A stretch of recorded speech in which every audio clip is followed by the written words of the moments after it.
were setbacks, yes, but they weren't disasters, they weren't mistakes, they were just one door closes, another one opens. To me, death is just as birth and should be celebrated in the same sort of way. If you had one rule to live by, what would that rule be? Friends are easily lost, more difficult to make. Marriages, you do need to work all the time, both of you. How I wish I could push back the years to be able to frolic. Oh, Bridget, how I love you still.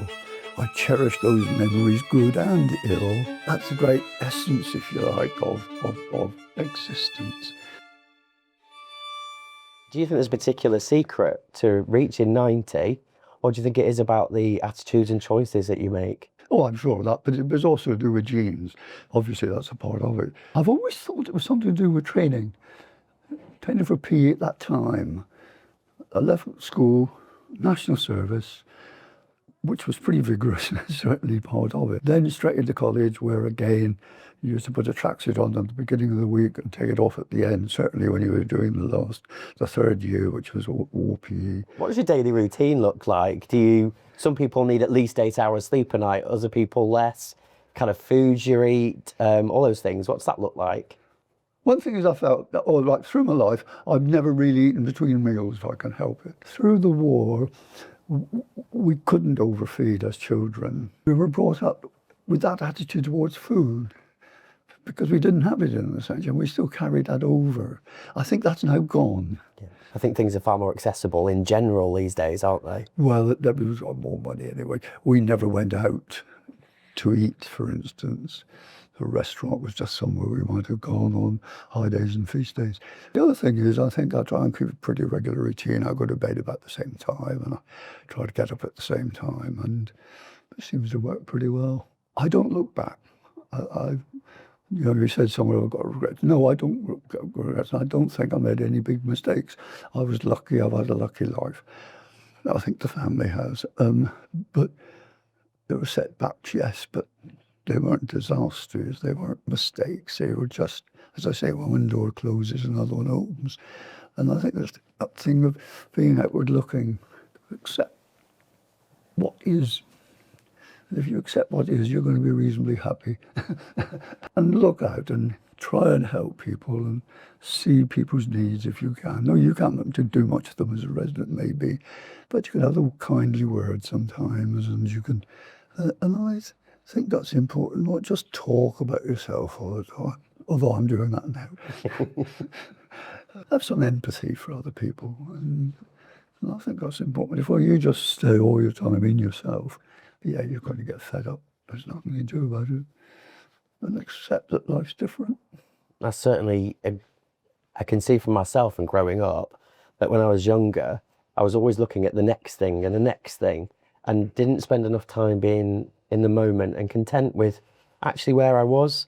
And so I really try these days to have that mindset of stopping for a minute and recognizing that this right now is okay and this right now is good. It is. No, that's right. And we used to do that as a family. That was the other thing. My ambition was to become a teacher trainer. I thought I might like to do more, and I was doing my master's. Went to see the professor of education, and there was his academic diary, and he looked through. And when I was looking at it, there were places that said time with family. I thought, well, I don't want a job where I've got to put time with family, because my family is more important than my job. And I must admit, we've always been very family-centred. I don't know whether everyone is or everyone isn't. That didn't mean to say I didn't do a good job. I did a good professional job, and everybody seemed to be pleased. But my family was more important than, come on, I've got to do this, that, and the rest, if I'm a professor. So that was another thing that dampened my enthusiasm for a professorship. Time with family. He finished up actually as Vice Chancellor of Hull.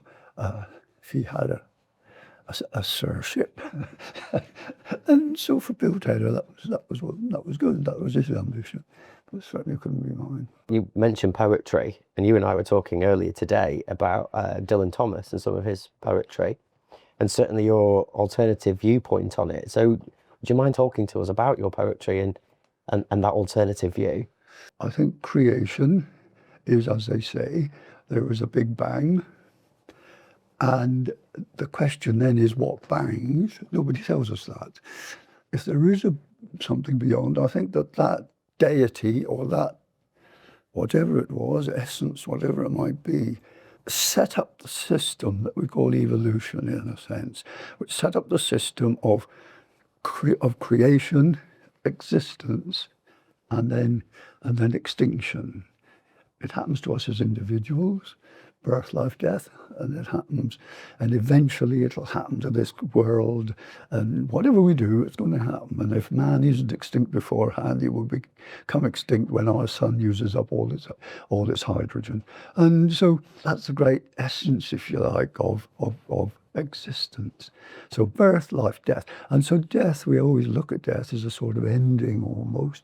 And Dylan Thomas writes in those terms, fight and crash and really fight against the going into this great good night. And to me, death is just as birth and should be celebrated in the same sort of way. It might seem a bit more final, but I think that in the end, that's what it's all about. And I myself have got Bridget's ashes with me, and eventually when I go, our ashes will be mixed. And if you've ever tried to unmix 2 buckets of sand that you've put together, you find it's not very easy. And so I think we'll be together until the world disappears. But that's a sentimental way of looking at it. With the galaxy, that when stars disappear, big black holes and all the other things, they white dwarf, and they kind of a dwarf that drags everything into them. But eventually new stars are formed. So it's, this is a revolving thing. So I feel quite happy with that. But I didn't feel particularly happy with Dylan Thomas when he was saying, do not go gentle into that good night. So my view was rather different. Go gentle into that good night, for gone before they wait for us. Feel with us, yearn with us, ache and weep with us. Grieve as we grieve at the dying of the light. Reach for that long remembered touch. Take that gentle hand, be led through the dark veil to that new light, together to rest in peace as one. That gentle peace, eternal peace. Led gently into that heavenly light, go gentle into that good night. Thank you. And I think that, for me, is what it's all about. Not fighting and raging, because it's part of that great essence of life. Birth, existence, or life, and death. It's just the big gestalt, and there's much part of that as when I die as when I'm born, and that tries to say that. It captures it beautifully. If you had one rule to live by, what would that rule be? Be happy with your lot. Realise that when things seem to be going wrong, it is true that when one door closes, another door opens. There is something else there. I was speaking to a Sikh once, a colleague of mine at the university, and he'd been in an arranged marriage, and he loved his wife dearly. She became ill, and he died, and he died of a broken heart, I'm sure, shortly afterwards. And we talked about this, and I'd got this notion that we never marry the person we court, and we've really got to learn that new person. And I think that's something we've got to remember, that in life we've got to do that. We've got to get to know people. So you may not agree, but it does seem to me the person we court, there's always little habits they got that annoy us and things like that, which we never knew about. You've got to be willing to compromise. You've got to be willing to accept. Bridget was fantastic. She seemed to know people needed aid before they even got it, but she never forced herself. They used to come to her, come to us. The door was always open.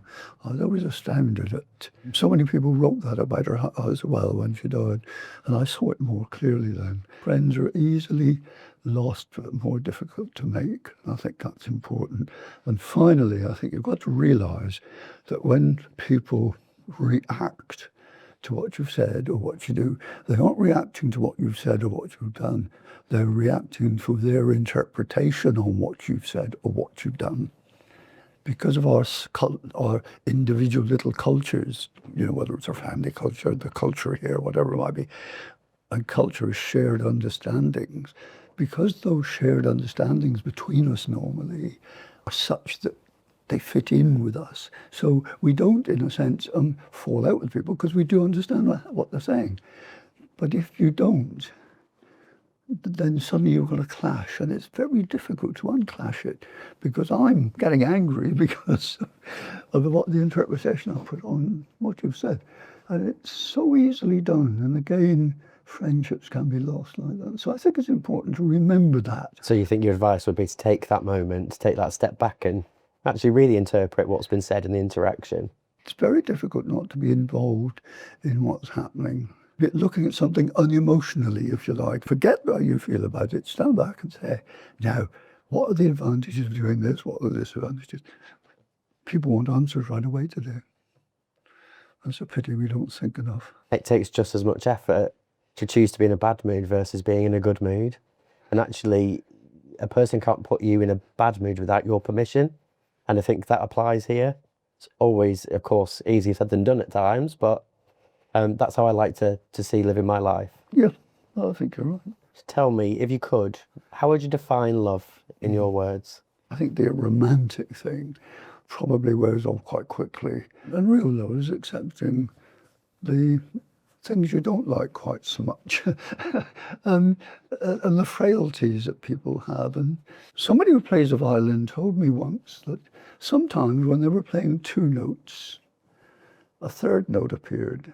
In other words, the waves from each went together to produce another set of waves. And so there's always that third sort of element. You've got like Bridget, myself, but we produced something else, that bit extra, which made it a complete whole.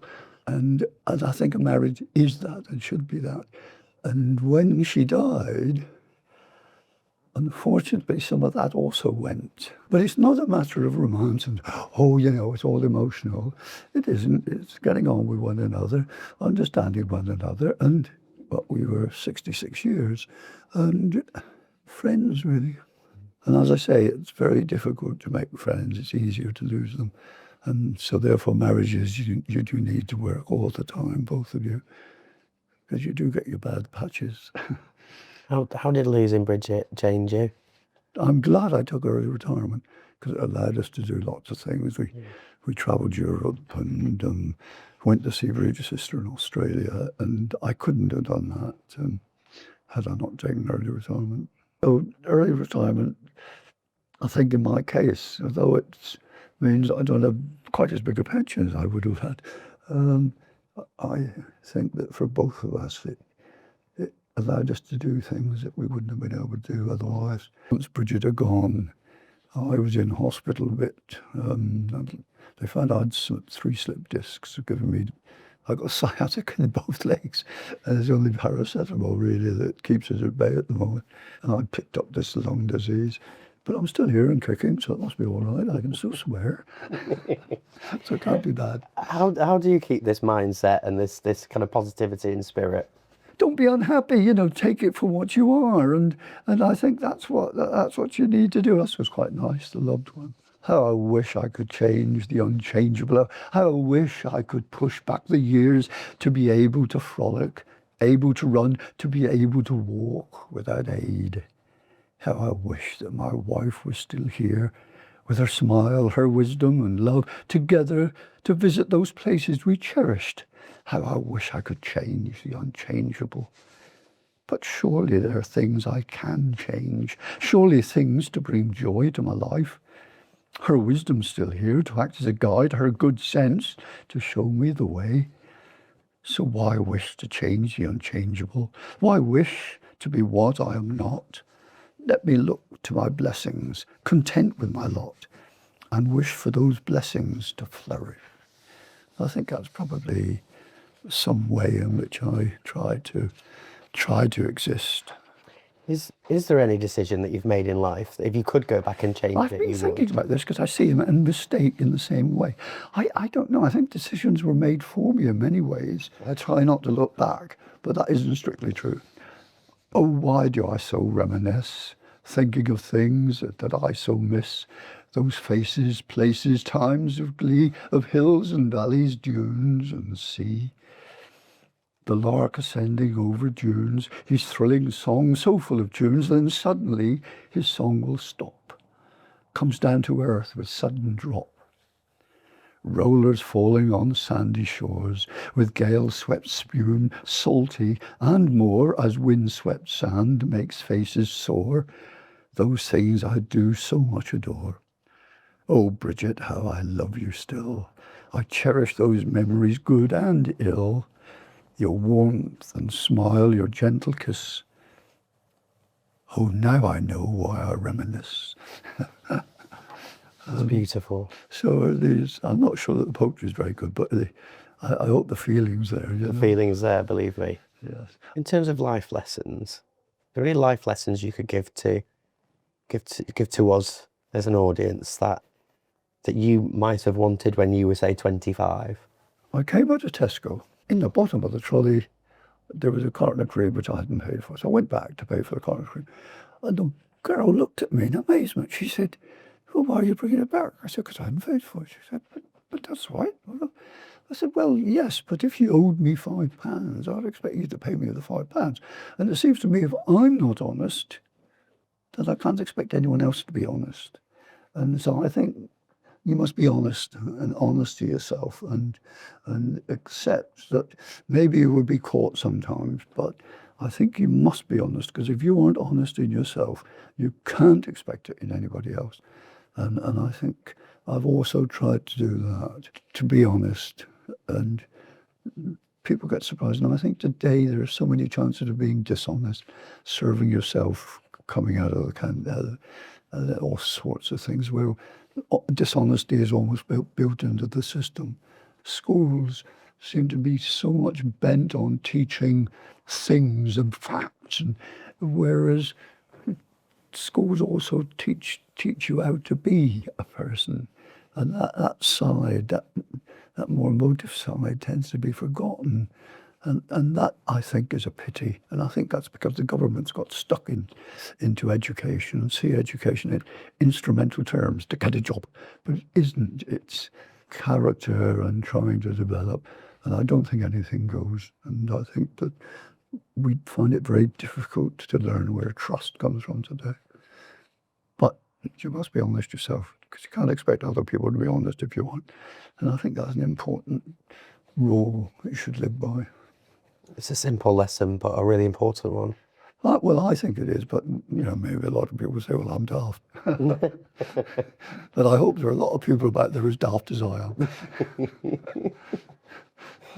But I do think honesty is important. Is there something that people you think waste their energy on that just isn't worth it? There are other options. You need a plan B always. And if you haven't got a plan B, you're going to get problems. And I think people don't have plan Bs very often. They just, I want that and nothing else. And everything seems to be a bit like that today. And I think you've got to be a bit more laid back and, well, okay, I can't do this, but I can do that. We just did our best and rubbed along, and it all fell into place in a way. Yeah. I don't look back and spend your time worrying about all the things you haven't done and the things you can't do now, and it always sorts itself out. Is there anything that surprised you, or is there something that surprised you most about getting older? You only get surprised when you try to do something that you've always done and you suddenly can't do it, and that's surprising. You think, suddenly I'm getting old. Played cricket.